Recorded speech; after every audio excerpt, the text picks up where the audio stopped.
सेठ मुरारी लाल अच्छे खासे रईस हैं और उनके दो बेटे हैं, रोहन और सोहन। वैसे तो रोहन और सोहन कपड़े का शोरूम चलाते हैं और काम करने में कभी आलस नहीं दिखाते।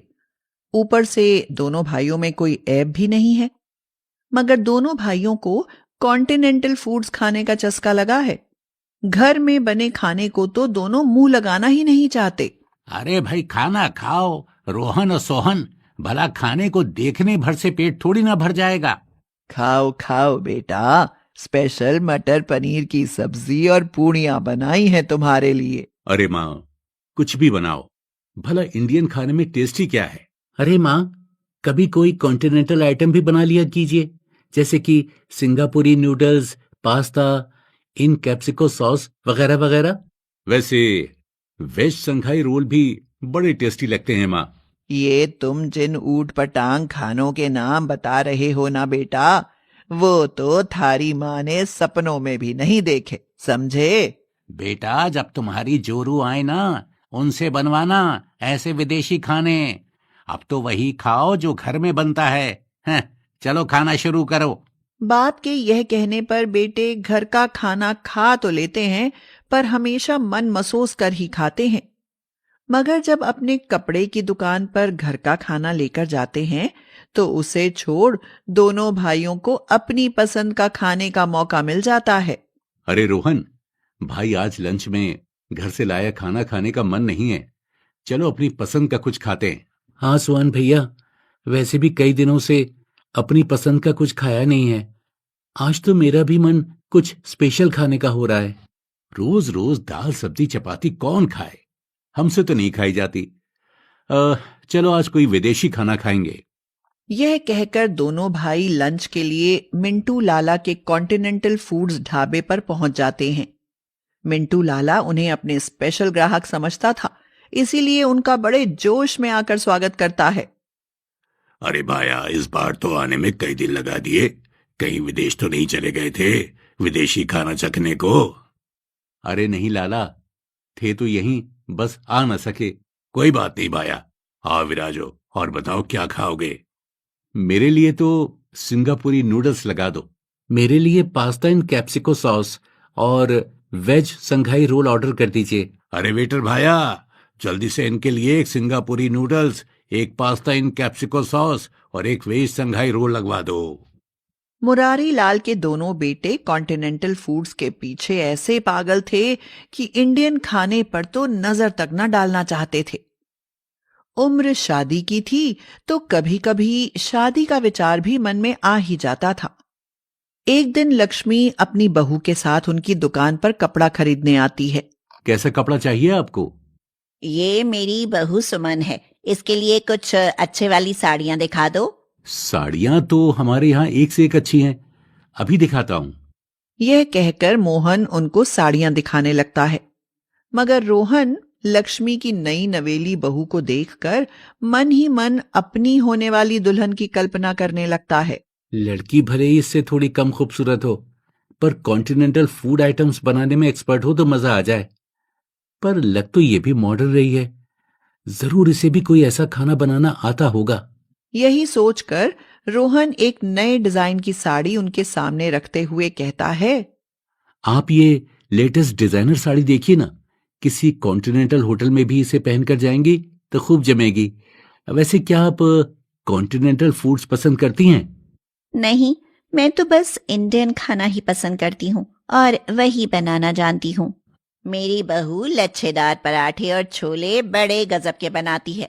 कभी घर आओ बेटा, खा कर देखना, उंगलियां चाटते रह जाओगे। अरे माँ जी, हमें ऐसे खाना खाने का कोई शौक नहीं है। हम दोनों भाई तो विदेशी खाना खाते हैं। भला इंडियन खानों में तेल और मसालों के सिवा होता ही क्या है? बंदर क्या जाने अदरक का स्वाद। क्या कहा माँ जी? अरे कुछ नहीं, तू साड़ी दिखा बेटा। हम होटल में नहीं, कपड़े के शोरूम में आई हैं। हाँ हाँ, ये भी सही कहा आपने। ये साड़ी भी देखिए। ऐसे ही कुछ समय बीत जाता है और एक दिन सावित्री मार्केट में रसोई का सामान लेने जाती है तो उसे उसकी बचपन की सहेली मीना मिल जाती है। मीना को देखते ही सावित्री हरी हो जाती है और कहती है, अरे मीना, तुम? हाँ सावित्री, मैं मीना ही हूँ। सालों बाद मिली हो। बाल बच्चे, घर परिवार सब कुशल तो है ना? सब खुशहाल है सावित्री। एक बेटी है मेरी, काफी पढ़ लिख गई है। अब तो उसकी शादी करने की सोच रहे हैं। तू सुना, तेरे कितने बच्चे हैं और क्या कर रहे हैं? मेरे 2 जवान बेटे हैं, सोहन और रोहन। दोनों ही कपड़ा मार्केट में कपड़े का शोरूम चलाते हैं। कभी घर आकर देख। अब तो मैं जल्दी में हूँ। तू अपने घर का पता बता दे, मैं जल्दी ही तुझसे मिलने आऊंगी। यह कहकर मीना सावित्री से उसके घर का पता लेकर चली जाती है और फिर कुछ दिन बाद सचमुच उससे मिलने आती है। मीना सोहन और रोहन को देखकर बहुत खुश होती है और बातों बातों में सावित्री से अपनी बेटी सीमा की शादी की बात चलाती है। उसकी बात सुनकर सावित्री कहती है, देख मीना, मैं तेरी बेटी का रिश्ता लेने के लिए राजी हूं, पर सोहन के पिता से बात करके ही कोई निर्णय ले सकती हूँ। हाँ। अरे सावित्री, भला इसमें मुझे क्या इतराज होगा? तुम उनसे बात करके देखो। खुश हो तो मेरी सीमा तुम्हारी। सावित्री जब मुरारी लाल से इस बारे में बात करती है तो वह कहता है, देखो सावित्री, मुझे इस रिश्ते से कोई परहेज नहीं है भाई।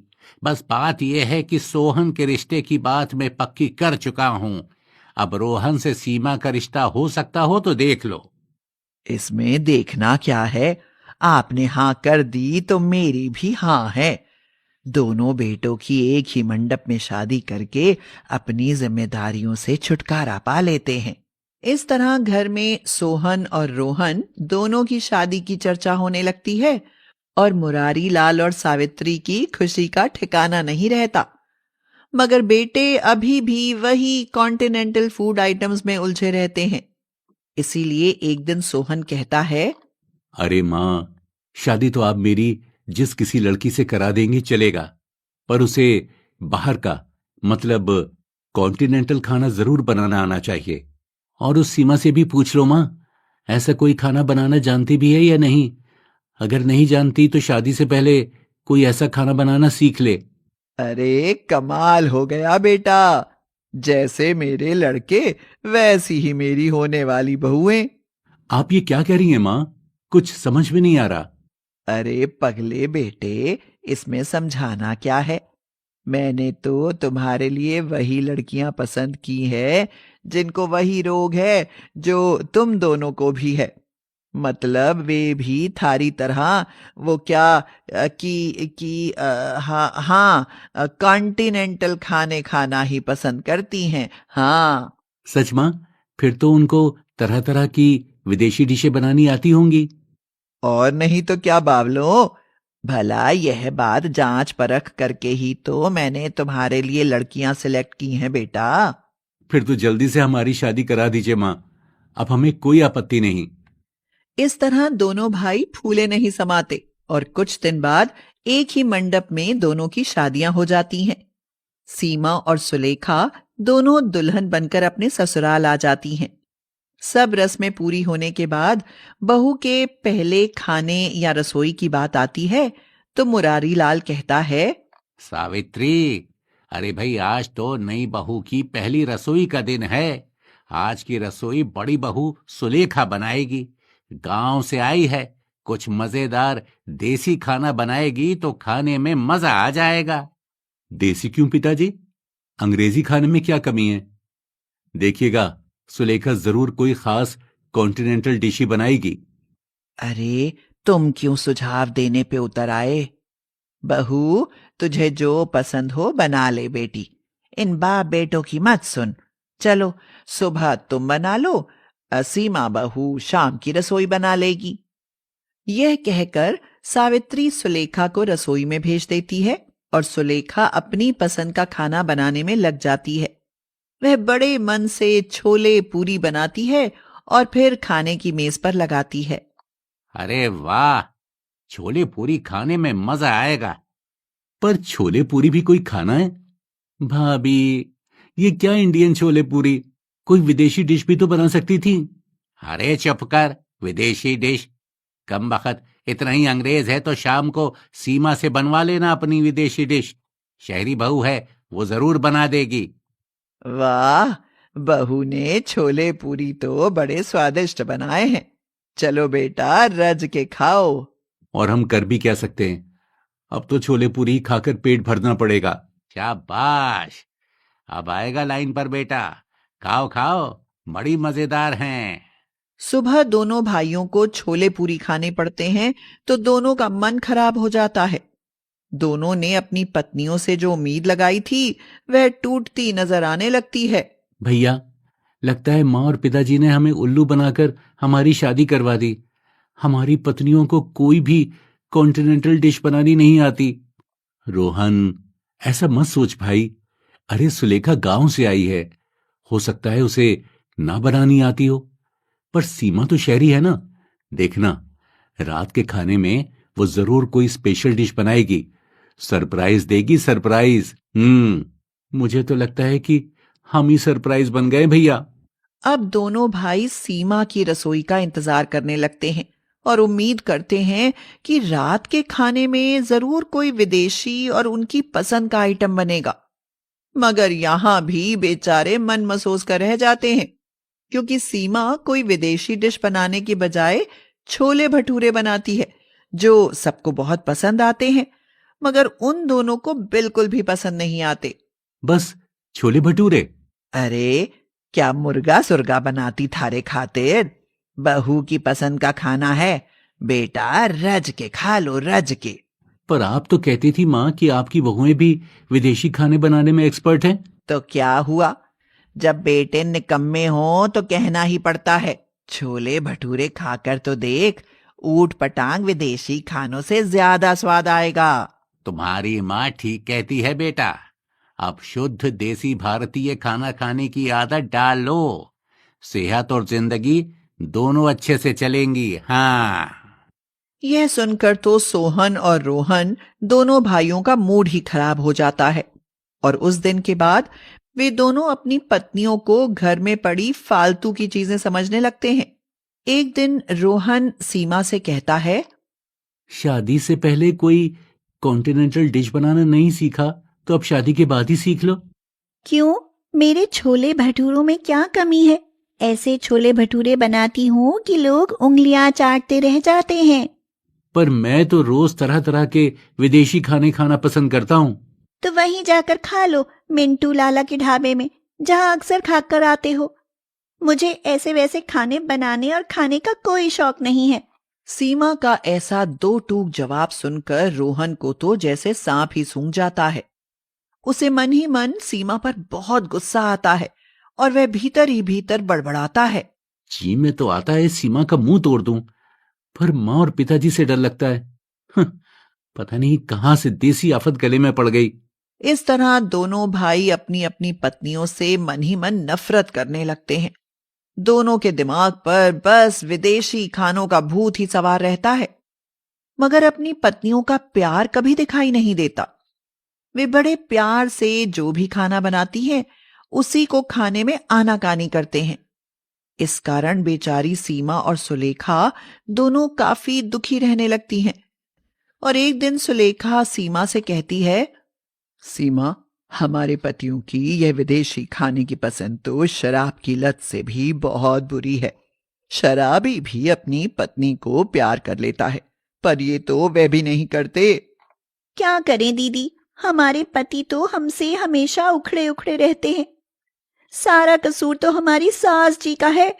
जब हमने कॉन्टिनेंटल खाने देखे तक नहीं, तो फिर उनके सामने हमें ऐसे खाने बनाने की एक्सपर्ट बताने की क्या जरूरत थी? हाँ, उस समय सासू माँ सच बोल देती तो आज यह दिन न देखने पड़ते। ठीक कहती हो दीदी, पर अब तो हमें ही कुछ करना पड़ेगा। क्यों ना हम भी कोई कॉन्टिनेंटल डिश बनाना सीख लें? अब तो यह करने से ही हमारी गृहस्थी बच सकती है। यही ठीक है सीमा, हम यही करेंगी। यही सोचकर दोनों बहुएं अपने अपने पतियों के रंग में ढलने की ठान लेती हैं और अपने पतियों से कहती हैं, सुनो, मैं आपके लिए कॉन्टिनेंटल डिश बनाना सीखने के लिए तैयार हूँ, पर सिखाएगा कौन? सच सीमा? फिर तो मजा आ जाएगा। सीखने की चिंता तुम मत करो, वो सब जुगाड़ मैं कर दूंगा। पर उससे पहले तुम मेरे साथ ऐसे ऐसे स्वादिष्ट खाने खाने का लुत्फ उठा कर देखो। मैं तैयार हूँ रोहन। इस तरह सोहन और रोहन दोनों की पत्नियां उनको खुश कर लेती हैं और फिर दोनों उम्मीद करने लगते हैं कि अब तो मजे हो जाएंगे, क्योंकि कॉन्टिनेंटल टाइप का खाना घर में ही मिलने लगेगा। सोहन सुलेखा से कहता है, सुलेखा, मिंटू लाला का ढाबा कॉन्टिनेंटल फूड्स के लिए बड़ा प्रसिद्ध है। क्यों ना उसके मेन्यू से ही अच्छी वाली डिश सिलेक्ट कर लें। जो पसंद होगी तुम वही बनाने की कोशिश करना। ठीक है सोहन, चलो लाला के ढाबे पर चलते हैं। हाँ चलो, सीमा और रोहन भी हमारे साथ चल रहे हैं। यह कहकर सब खुशी खुशी मिंटू लाला के कॉन्टिनेंटल ढाबे पर विदेशी खाने का स्वाद लेने के लिए पहुंचते हैं। मगर जैसे ही वहां पहुंचते हैं तो देखते हैं कि मिंटू लाला सिर पकड़े चिंता में डूबा हुआ है। अरे क्या हुआ लाला, सिर क्यों पकड़ा हुआ है भाई? भाया क्या बताऊं, एक बहुत बड़ी विदेशी कंपनी से खाने की डील हुई थी। सोचा था विदेशी कंपनी है, जरूर विदेशी खाने ही पसंद करेगी, पर कमबख्त इंडियन खाने की मांग कर रहे हैं। भाया अब मैं इंडियन खाना कहां से बनवाऊं? लगता है डील कैंसिल होकर रहेगी। यह सुनकर सुलेखा और सीमा से चुप नहीं रहा जाता। वे मिंटू लाला से कहती हैं, अरे लाला चिंता मत करो, कहो तो हम इंडियन खाना बनाकर दिखाएं। हमें इंडियन खाना बनाने में महारत हासिल है लाला। बात बनने का 100% चांस हो सकता है। बस 1 घंटे का समय चाहिए। वो लोग घंटे में ही आने वाले हैं भाया, कुछ हो सके तो कर दो, बड़ा एहसान होवेगा। लाला के यह कहते ही सोहन और रोहन अपनी पत्नियों की तरफ देखते हुए कहते हैं, अरे अब सोचती क्या हो, जाओ जुट जाओ खाना बनाने में। जाती हूँ जी। यह कहकर दोनों किचन में जाती हैं और छोले पूरी और छोले भटूरे बनाने का जुगाड़ कर सुलेखा छोले पूरी बनाती है और सीमा छोले भटूरे। फिर उनके यह इंडियन खाने जब विदेशी कंपनी वाले चखते हैं तो हैरान ही रह जाते हैं। सबको बहुत पसंद आते हैं और खाने की डील पर पक्की मोहर लग जाती है। यह देख लाला की खुशी का तो मानो ठिकाना ही नहीं रहता। उधर यह चमत्कार देखकर सोहन और मोहन को भी लगने लगता है कि जो दम इंडियन खाने में है वह बाहर के खाने में नहीं। उसी दिन से वो कॉन्टिनेंटल खाना लगभग भूल ही जाते हैं। लाला भी इंडियन खाना बनाने लगता है और सीमा और सुलेखा उसकी मदद करने के लिए हमेशा तैयार रहती हैं।